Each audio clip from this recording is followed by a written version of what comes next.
نبی رحمت شفیع امت رضا پہ للہ ہو عنایت اسے بھی ان خلعتوں سے حصہ جو خاص رحمت کے وابٹے تھے۔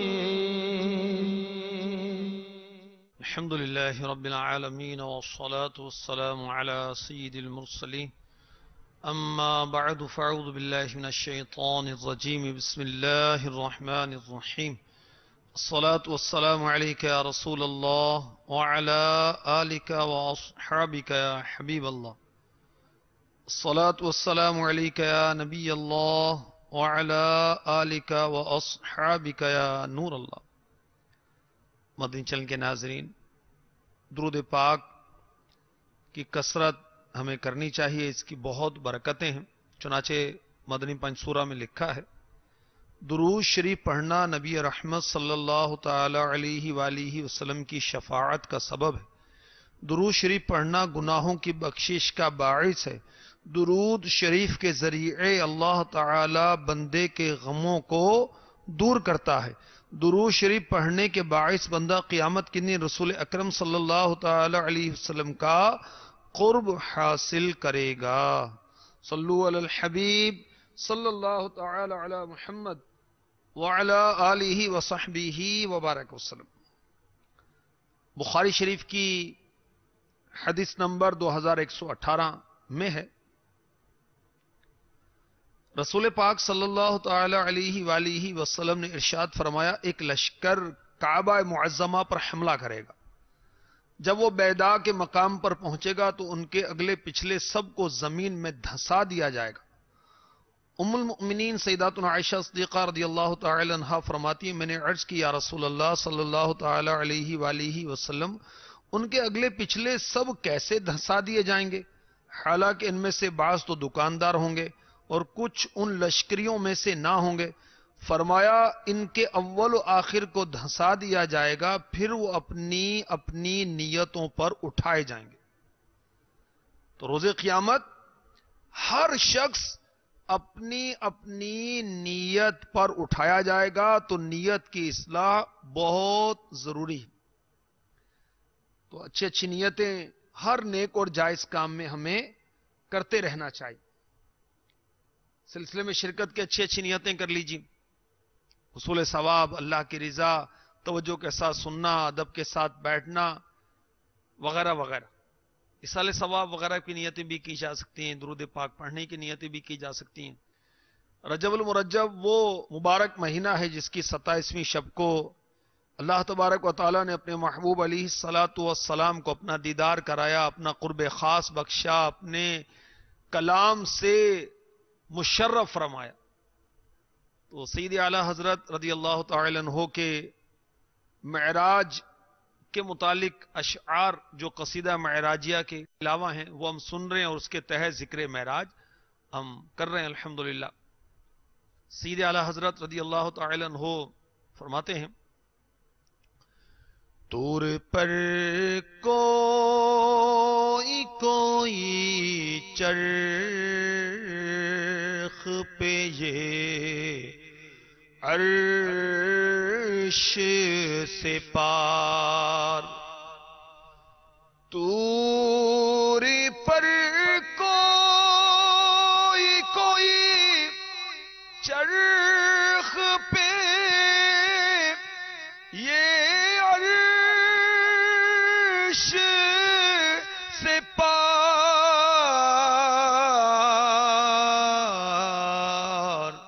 سارے بالاؤں پہ بالا رہی بالائی دوست۔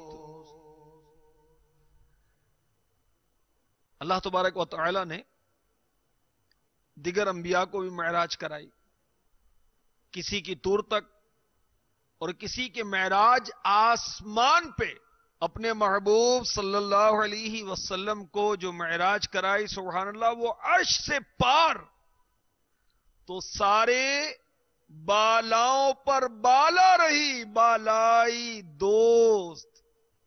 سبحان اللہ. حضرت سیدنا موسیٰ کلیم اللہ علی نبی جنا علیہ الصلاۃ والسلام کو معراج ہوئی کوہ طور تک. چنانچہ 12:27 سورہ طور کی آیت نمبر 1 ارشاد ہوتا ہے وَالطُّورِ، ترجمہ کنز الایمان، طور کی قسم، یعنی اس پہاڑ کی قسم جس پر اللہ تعالی نے حضرت موسیٰ علیہ السلام کو شرف کلام سے مشرف فرمایا. اور حضرت سیدنا عیسیٰ روح اللہ علی نبی جنا علیہ الصلاۃ والسلام کی معراج چوتھے آسمان تک، اور ہمارے آقا علیہ الصلاۃ والسلام کی معراج شریف سبحان اللہ آپ کی بلندی تمام سر بلندیوں کی بلندی سے بھی بلند ہے. ایسی بلندی کہ جبریل امی علیہ السلام نے بھی ساتھ جانے سے معذرت کر لی. طور موسیٰ چرخ عیسیٰ کیا مساوی دنا ہو.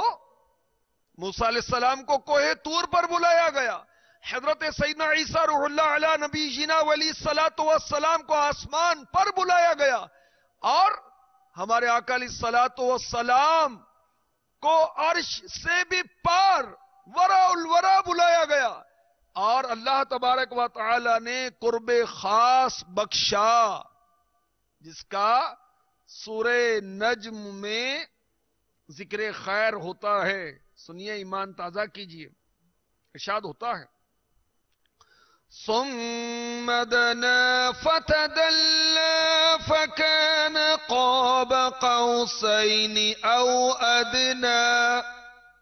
پھر وہ جلوہ نزدیک ہوا، پھر خوب اتر آیا تو اس جلوے اور اس محبوب میں 2 ہاتھ کا فاصلہ رہا، بلکہ اس سے بھی کم. طور پہ کوئی چرخ پہ، یہ عرش سے پار سارے بالاؤں پہ بالا رہی بالائی دوست. کیا شان ہے میرے آقا صلی اللہ تعالی علیہ وسلم کی.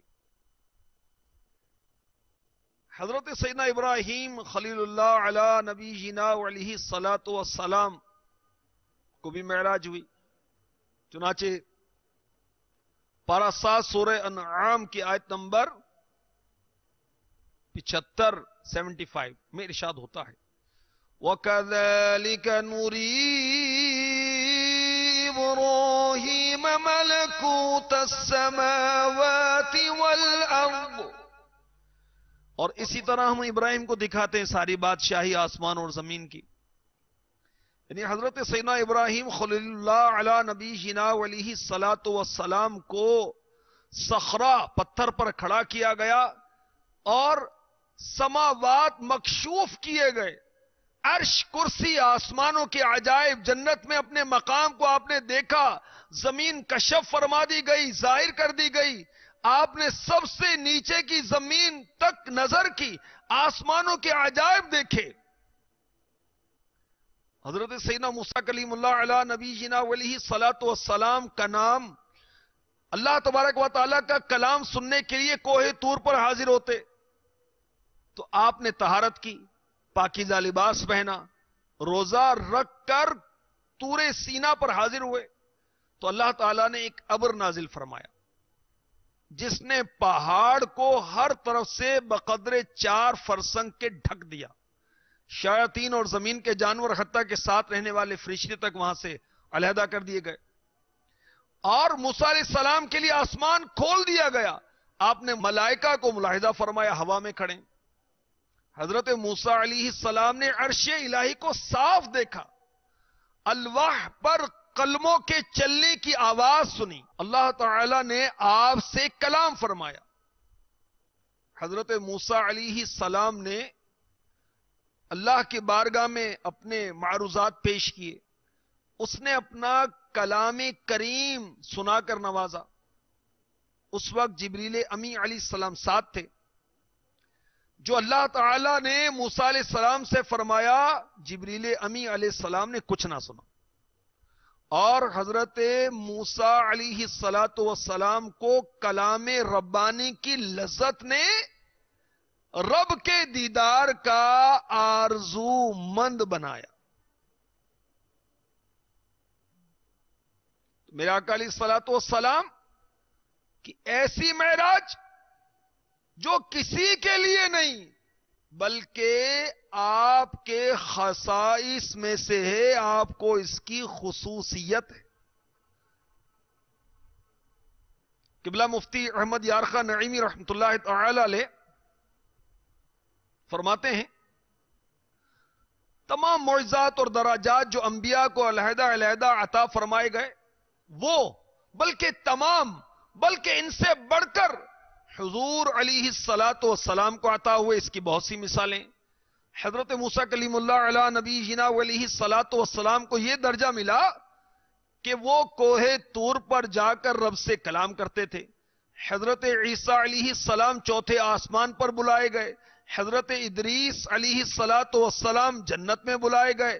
تو حضور علیہ الصلاۃ والسلام کو معراج دی گئی جس میں اللہ عز و جل سے کلام بھی ہوا، آسمان کی سیر بھی ہوئی، جنت و دوزخ کا معائنہ بھی ہوا. غرض کے وہ سارے مراتب ایک معراج میں طے کرا دیے گئے.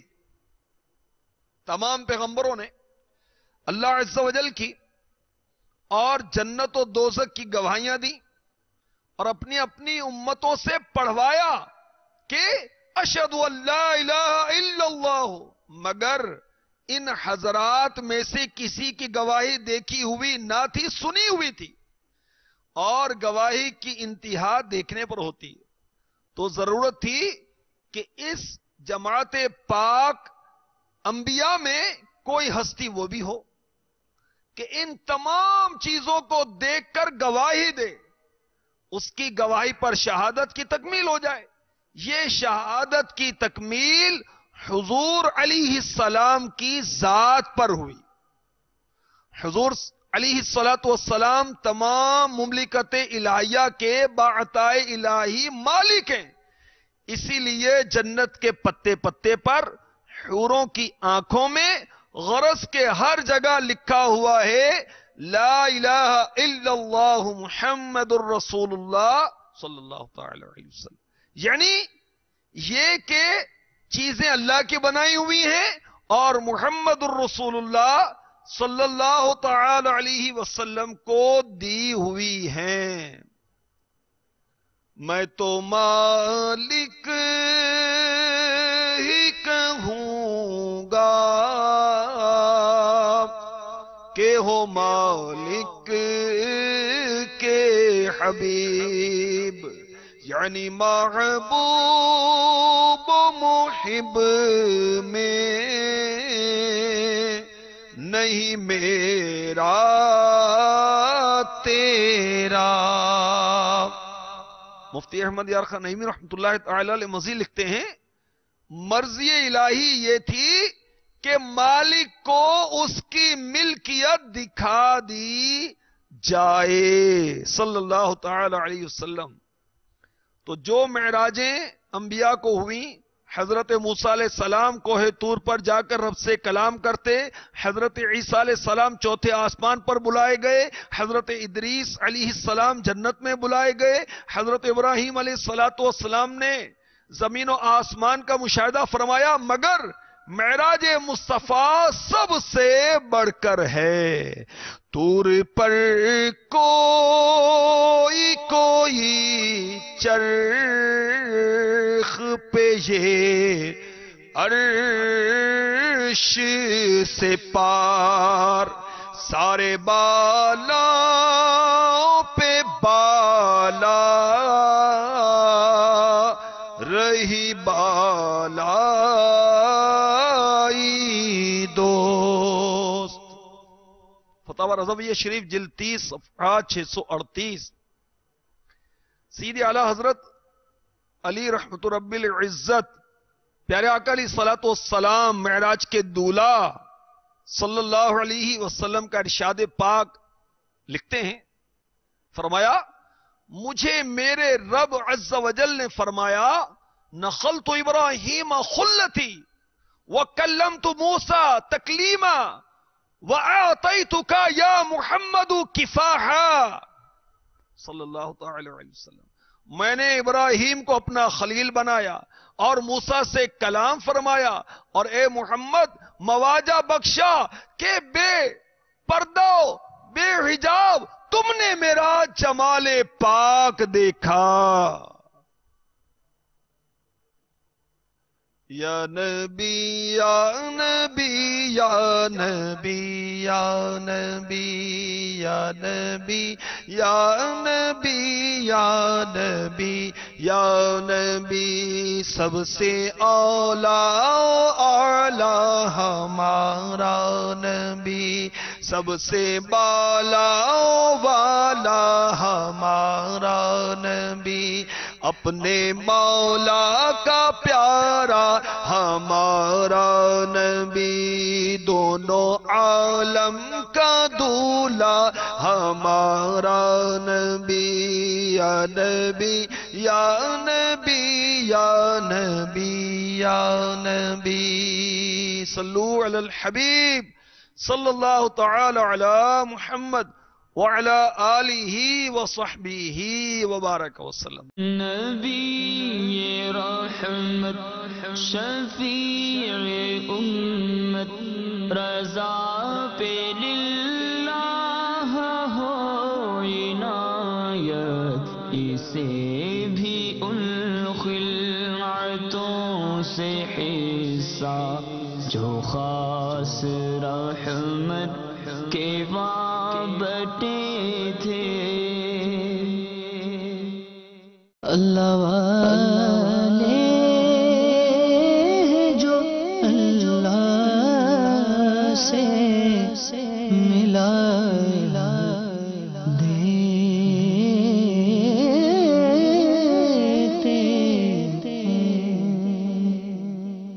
رجب المرجب عرس مبارک صدر العلماء حضرت علامہ تحسین رضا حنفی رحمۃ اللہ تعالی علیہ.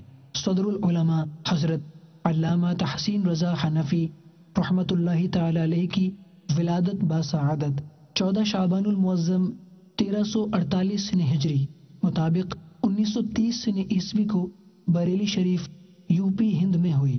آپ رحمۃ اللہ تعالی علیہ کی تعلیم و تربیت مقامی مکتب میں ہوئی.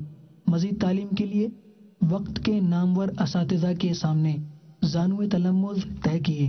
حضور مفتی اعظم ہند مولانا مصطفیٰ رضا خان علیہ رحمۃ الرحمن سے اکتساب فیض کیا. بیعت و خلافت سے سرفراز ہوئے. آپ کے اساتذہ میں صدر الشریعہ مولانا امجد علی، مفتی اعظم پاکستان مفتی وقار الدین اور محدث اعظم پاکستان سردار احمد قادری چشتی رحمۃ اللہ تعالی علیہم کے اسماء قابل ذکر ہیں. حضرت علامہ تحسین رضا حنفی رحمۃ اللہ تعالی علیہ تا حیات درس و تدریس میں مشغول، خلق خدا کی رشد و ہدایت میں مصروف رہے. مسلک رضا کے ستون تھے. آپ کی ذات خدمت دین کے لیے وقف تھی. آپ نے پوری زندگی دین کی حمایت اور مسلک کی قیادت کی. صدر العلماء حضرت علامہ تحسین رضا حنفی رحمۃ اللہ تعالی علیہ نے 18 رجب المرجب 1428 سن ہجری مطابق 3 اگست 2007 سن عیسوی کو وصال فرمایا، اور آپ کا مزار مبارک بریلی شریف یو پی ہند میں واقع ہے. اللہ تبارک و تعالی کی ان پر رحمت ہو اور ان کے صدقے ہماری بے حساب مغفرت ہو. صلو علی الحبیب صلی اللہ تعالی علی محمد. مجھے اپنی اور ساری دنیا کے لوگوں کی اصلاح کی کوشش کرنی ہے انشاءاللہ عز و جل. کہ ہمارے پاس کچھ کسٹمر آتے ہیں جن کو ہم 3000 کا موبائل بیچتے ہیں اور وہ 3500 کا بل بنوانے کا اصرار کرتے ہیں. کیا ایسا کرنا ٹھیک ہے؟ اس کے بارے میں شرعی رہنمائی فرما دیں. اپنے آپ سے پوچھ لیں کہ جائز ہے کہ نہیں. یار سیدھی سیدھی باتیں ناجائز ہے. ولا تعاونوا علی الاثم والعدوان. گناہ اور برائی کے کام پر، گناہ اور ظلم کے کام پر ایک دوسرے کی مدد مت کرو، تو گناہ گار ہوں گے. گاہک جاتا ہے تو چلا جائے، اس پر روزی تھوڑی ہے. روزی دینے والا رب ہے، وہ عطا کرے گا.